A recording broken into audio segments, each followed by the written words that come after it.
नमस्कार दोस्तों, मैं सुनीता, सहायक प्राध्यापिका हिंदी विभाग, राजसिंह महाविद्यालय सिवान, जयप्रकाश विश्वविद्यालय छपरा।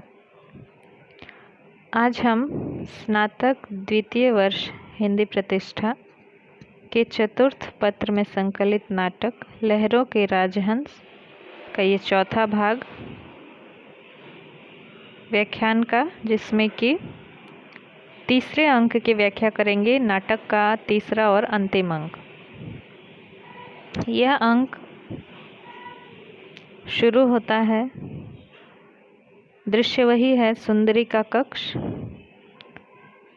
जहाँ पर कि सुंदरी है और अलका है। अलका सुंदरी को आराम करने के लिए कहती है, परंतु सुंदरी मन में बहुत बेचैन है और खिन्न है, क्योंकि नंद अभी तक वापस लौटे नहीं हैं।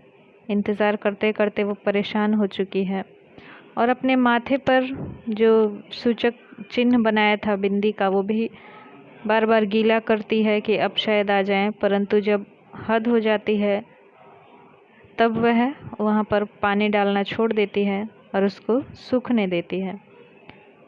तभी एक अजीब समाचार मिलता है कि जो ताल में के जो हंस हैं वे उड़ गए हैं। यह हंसों का उड़ना एक प्रतीक है। जिस तरह से हंस जो हैं वो सुंदरी और नंद के प्रतीक हैं, तो वो ताल को छोड़कर और लहरों को छोड़कर वो हंस उड़ गए हैं। इसका अर्थ ये एक आभास देता है कि नंद भी शायद ये गृहस्थ जीवन छोड़ दें या फिर सुंदरी के प्रेम के बंधन को तोड़कर और उड़ जाएं। सुंदरी बहुत ही आश्चर्यचकित होती है कि ऐसा कैसे हो गया, अपने आप उड़ गए हंस। ये तो कुछ मुझे विश्वास नहीं होता, लगता है किसी ने इनको उड़ा दिया है। तो यहाँ पर अलका कहती है कि एक श्यामांग पर ही आपका संदेह था, वो तो बेचारा बीमार है, ज्वर में पड़ा हुआ है, और कौन इनको भगा सकता है हंसों को। सुंदरी फिर कहती है कि लेकिन इतने दिनों का प्रयास, इतने दिनों का यहाँ पर इस ताल में रहने के आदी हो चुके थे, उसमें फिर एक हंस घायल था। जो श्यामांग ने पत्थर चलाए थे उससे एक हंस घायल हो चुका था, आहत था।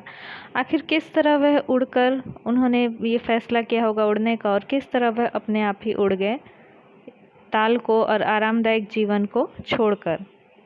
यहाँ ये प्रतीक दिखा रहा है कि हंस जिस प्रकार आहत था, उसी प्रकार से नंद जो है वो, उसका मन उसी तरह से आहत है, द्वंद्व में है, और किस तरह से वह आरामदायक जीवन को छोड़कर यहाँ से चला जाता है।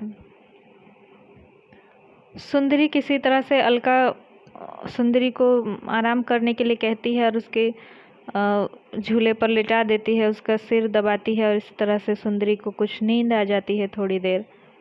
तभी वहाँ श्वेतांग आता है, और जो नंद के साथ हुआ, नंद वहाँ पर गए तथागत बुद्ध के पास, वहाँ क्या क्या हुआ, ये सारी बातें श्वेतांग के द्वारा अलका को या दर्शकों को भी पता चलती हैं। श्वेतांग सब बताता है कि तथागत के पास गए तो बहुत वहाँ भीड़ थी, और बहुत समय के बाद नंद उनसे मिल पाए और अपने घर आने का उन्होंने निमंत्रण दिया।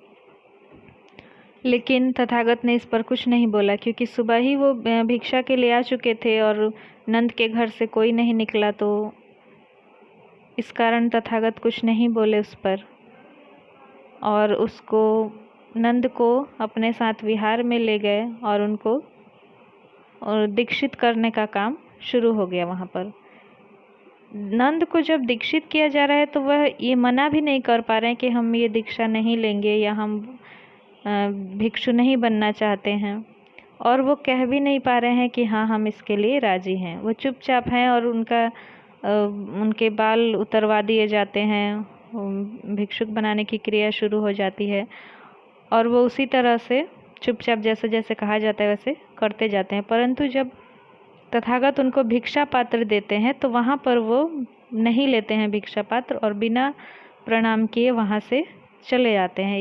ये यहाँ पर नंद के ऊपर जो उनका भोगी जो रूप था और प्रेम का जो जो जीवन वो जीना चाह रहे थे गृहस्थ का, वो थोड़ा सा ऊपर आता है और वो एक तरह से इनकार करते हैं भिक्षुक बनने से, और वो पात्र को बिना लिए ही चले आते हैं। परंतु फिर वो आनंद को तथागत उनके साथ कर देते हैं कि इनके साथ ही रहिएगा।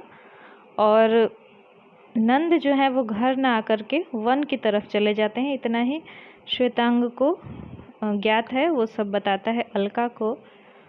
तभी अलका जैसे ही चेष्टा करती है सुंदरी को उठाने के लिए, तभी वहाँ पर नंद का प्रवेश होता है, उनके साथ में आनंद भी है। और नंद का ये रूप देखकर अलका चकित रह जाती है, मुंडित सिर देख करके। तभी सुंदरी चौंक कर उठ जाती है और डर से आंखें बंद कर लेती है। वो इस दृश्य को सह नहीं पाती है और नंद के द्वार से निकल जाने के बाद पूछती है आगे यहाँ पर कौन कौन है, कोई दूसरा आदमी तो नहीं है। यह नंद के रूप में उसे लगता है कि कोई अन्य व्यक्ति मेरे कक्ष में घुस आया है। नंद के स्नान करने का प्रबंध होता है और यहाँ पर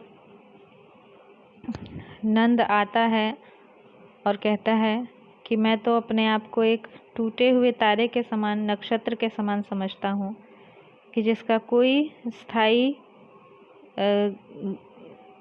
ग्रह नहीं है, जिसका कि वह चक्कर लगाए।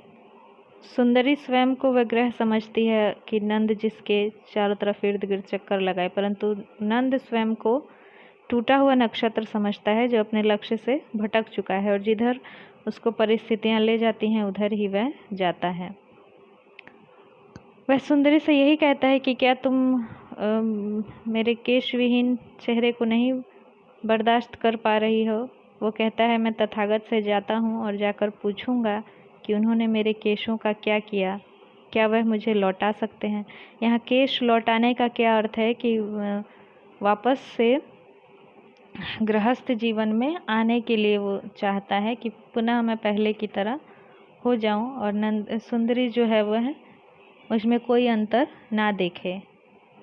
नंद के यहाँ से जाने के पश्चात सुंदरी बहुत अफसोस करती है और कहती है कि इतना ही समझे, इतना ही ये लोग को समझ में आता है, प्रेम को ये नहीं समझ पाते हैं और स्त्री के को इतना ही समझ पाते हैं। यहीं पर ये नाटक जो है समाप्त हो जाता है और पीछे श्यामांग का प्रलाप जो है वो चलता रहता है।